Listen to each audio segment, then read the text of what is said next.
السلام علیکم ورحمۃ اللہ تعالی وبرکاتہ۔ امید کرتا ہوں آپ لوگ خیر و عافیت سے ہوں گے۔ میں سید طفیل اشرف ابن سید کمیل اشرف۔ ہماری پچھلی ویڈیو کتاب کے تعارف پر تھی۔ کتاب کا عنوان تھا خلاصۃ القرآن الکریم۔ اس میں 300 پاروں کے خلاصے کیے گئے ہیں۔ الگ الگ صورتوں کو کر کے الگ الگ صورتوں کا خلاصہ کیا گیا ہے۔ میں امید کرتا ہوں اور اللہ کی بارگاہ میں دعا کرتا ہوں کہ اللہ تعالیٰ آپ کے دلوں کو قرآن کے نور سے منور کر دے۔ آج ہم آغاز کر رہے ہیں سورہ الفاتحہ سے۔ سورہ الفاتحہ کو ہم سورہ حمد سے بھی جانتے ہیں، تو ہم آغاز کرتے ہیں سورہ فاتحہ۔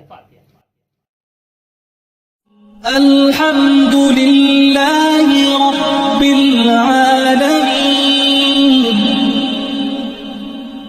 الرحمن الرحیم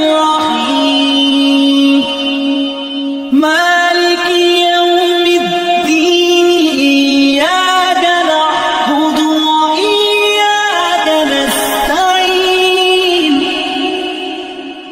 اهدنا الصراط المستقیم صراط الذین انعمت علیہم غیر المغضوب علیہم ولا الضالین۔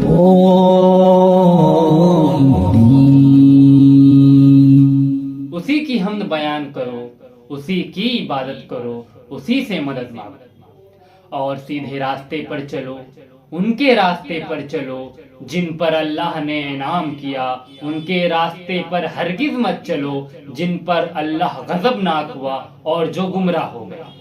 یہ تھا سورہ الفاتحہ کا خلاصہ۔ ملتے ہیں اگلی ویڈیو میں سورہ بقرہ کے ساتھ۔ فی امان اللہ، اللہ حافظ۔